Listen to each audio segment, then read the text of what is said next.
Shalom semuanya, pada video kali ini kami, kelompok 5 akan mempresentasikan materi tentang eutanasia.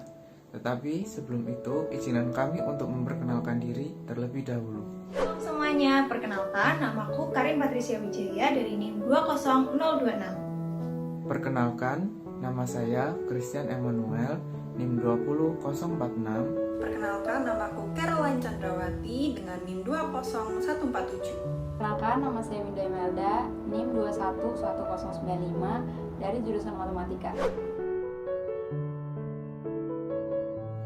Selanjutnya kita akan memasuki materi. Jadi yang pertama, apa sih latar belakang eutanasia di Indonesia? Eutanasia dapat diartikan sebagai mati tanpa menderita, dan di Indonesia itu tidak dibenarkan karena menyangkut kehidupan seseorang dengan Tuhan atau Sang Pencipta. Lalu aturan hukum di Indonesia juga tidak mengizinkan seseorang atau orang lain melakukan eutanasia. Walaupun adanya permintaan keluarga maupun permintaan pasien kepada tenaga medis untuk melakukan eutanasia, tidak membenarkan atau membebaskan pelaku eutanasia dari segala tuntutan. Kata eutanasia berasal dari dua kata dalam bahasa Yunani, yaitu eu yang berarti baik dan thanatos yang berarti kematian. Sehingga jika digabungkan, eutanasia ini akan berarti kematian yang baik atau mati dengan tenang. Eutanasia lahir dari ideologi life unworthy of life. Program ini lahir pada saat pemerintah Nazi. Tujuan dari program ini adalah untuk membunuh semua orang-orang yang disabilitas, baik fisik maupun mental, karena orang-orang tersebut dianggap menjadi beban keluarga atau beban masyarakat. Undang-undang tersebut memberantas semua orang-orang dengan penyakit herediter, seperti penyakit mental, ketidakmampuan belajar, cacat fisik, epilepsi, tunanetra, tunarungu, dan alkoholisme yang parah. Operasi rahasia itu diberi nama T4 mengacu pada nama jalan Tiergartenstraße 4 di Berlin. Sedangkan Tiergartenstraße 4 tersebut merupakan alamat dari kantor pusat program tersebut. Tanggal 18 Agustus 1939, Kementerian Dalam Negeri mengeluarkan dekret yang memaksa semua dokter, perawat, dan bidan untuk melaporkan bayi-bayi yang baru lahir dan anak-anak di bawah umur 3 tahun yang menunjukkan tanda-tanda kecacatan. Pada awalnya hanya bayi dan balita yang dimasukkan ke dalam program tersebut, tetapi akhirnya remaja hingga usia 17 tahun juga dimasukkan.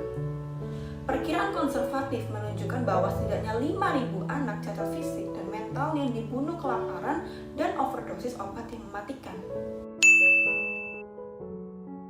Selanjutnya adalah klasifikasi eutanasia. Klasifikasi eutanasia pertama adalah dari sudut pandang cara pelaksanaannya. Dari sudut pandang cara pelaksanaannya, eutanasia dibagi menjadi dua, yaitu eutanasia aktif dan eutanasia pasif.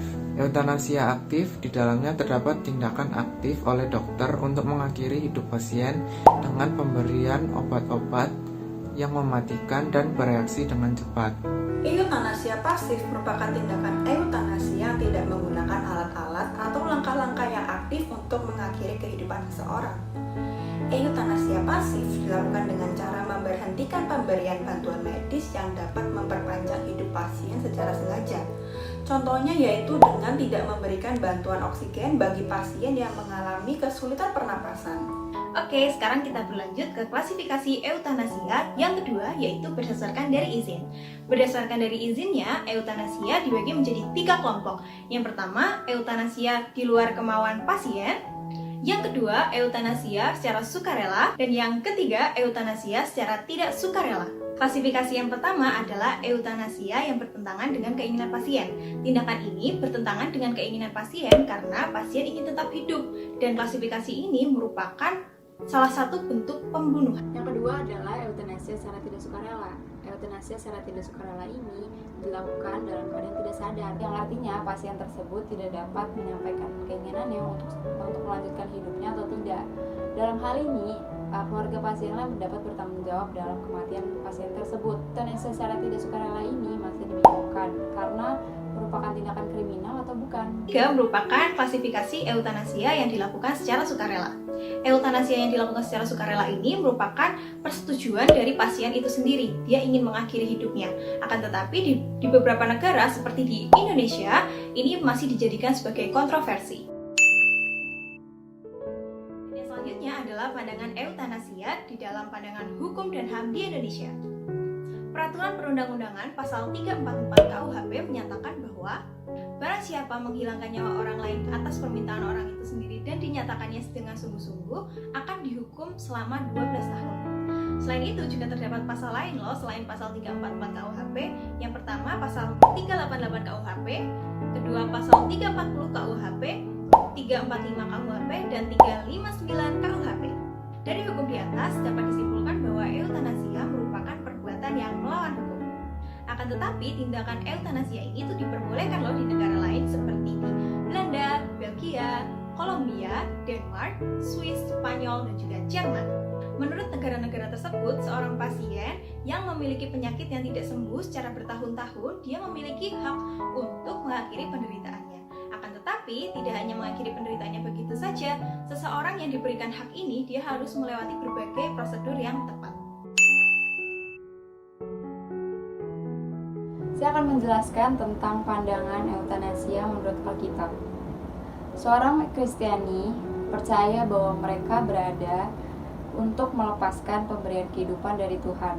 Mereka percaya bahwa kematian tubuh adalah perjalanan awal untuk ke kehidupan yang lebih baik. Tetapi bagaimana pengertian eutanasia itu sendiri di dalam Alkitab? Yang pertama adalah eutanasia aktif. Eutanasia aktif ini jelas dipandang sebagai tindakan yang tidak sesuai dengan firman Tuhan, terutama dalam hal kedaulatan Allah atas kehidupan manusia.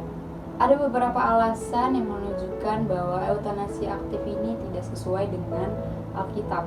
Yang pertama adalah tidak adanya hak moral dalam diri manusia untuk melakukan pembunuhan, seperti yang tertulis dalam Alkitab pada Keluaran 20 ayat 13 dan Ulangan 32 ayat 39. Dalam dua ayat tersebut dapat disimpulkan bahwa eutanasia aktif ini terjadi penyalahgunaan hak kedaulatan Allah atas kehidupan manusia, di mana manusia tersebut menjadikan dirinya berhak seperti Allah. Kedua adalah eutanasia terhadap orang yang menderita bukanlah suatu hal yang hati. Pada umumnya seseorang yang melakukan eutanasia mendasarkan tindakannya atas dasar iba atau kasihan atas penderitaan seseorang yang berlarut-larut untuk melepaskan penderitaannya tersebut. Tetapi tindakan tersebut bukanlah tindakan yang tepat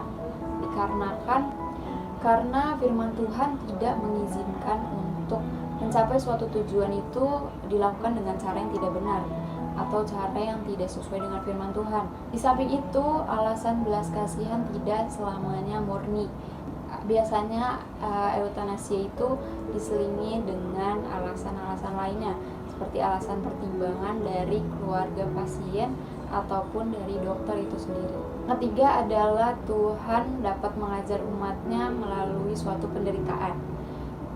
Seseorang melakukan eutanasia biasanya untuk melepaskan penderitaan tersebut yang berlarut-larut atau dalam suatu kondisi tertentu, yaitu kondisi yang Tuhan izinkan.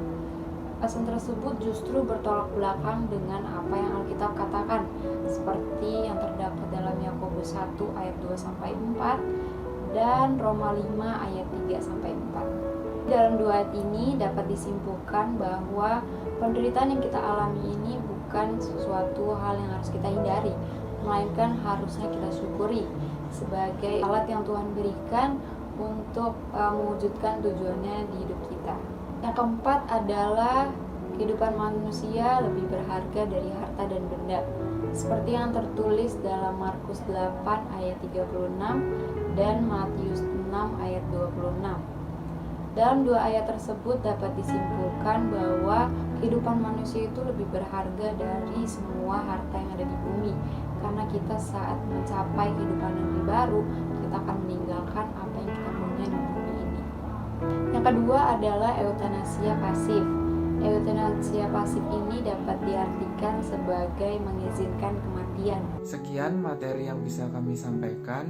Semoga bermanfaat dan Tuhan Yesus memberkati.